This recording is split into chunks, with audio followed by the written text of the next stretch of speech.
I'm Katie Tamblin, and welcome back to EcoDove. In this session, we're going to talk about how more traditional methods of farming were more sustainable in that they improved biodiversity, improved soil health, and reduced waste.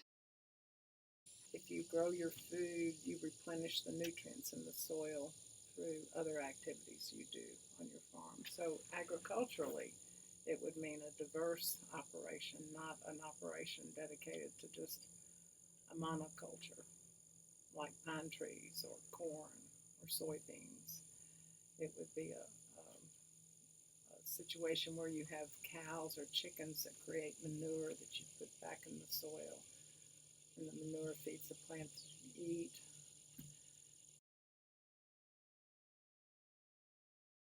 And I've been introduced to this new idea by Robin Wall Kimmerer, who wrote Braiding Sweetgrass.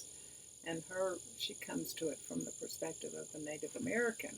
And she says it's not enough just to be sustainable, that it should be a reciprocal relationship, or she uses the word reciprocity. And I've thought a lot about that, because when you think about reciprocity, you're thinking about a relationship to the earth. So in the in the Native American culture, you offer something back to the earth. It's a giving and taking. And they're very sure not to take the first of a harvest, or they'll only take what they need. They maybe just take half of the harvest. And there is also a ritualistic offering, which is something that we don't think of we don't think of a relationship with the earth as much as being a steward of the earth. I mean, there's two different things. So I've been thinking a lot about that lately, having read her book. Well, and it makes me think of something you said when we were picking figs, which is we'll leave the ones up high. Yes. So you want to explain your thoughts? Well, the birds and the bees need to eat too, and certainly I want to foster their existence just as much as my own. So you plant enough so that they can have their share as well. And there's really, I mean, nature is so abundant.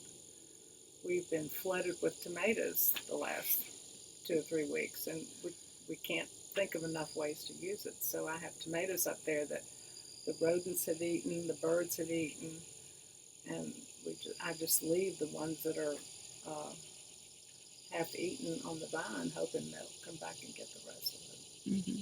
They need it too. And one of the things I love about being at the farm is nothing goes to waste. So, right. Can you talk a little bit about Well, all of the anything that doesn't get eaten in the kitchen? Where does it go? right. Well, all the kitchen scraps, vegetative, go to the chickens, and of course, bread items and meat items can go to any carnivores, which are mainly our puppies, or also the fish from the pond. The cats like that. And I leave the fish guts out in a bucket and let the raccoons come in, I'm sure, at night and pick over those. And then what's left of the fish remains I bury in the garden, pretend like I'm a Native American. And let's see, the bones, the dogs chew the bones. They'll take care of the meat.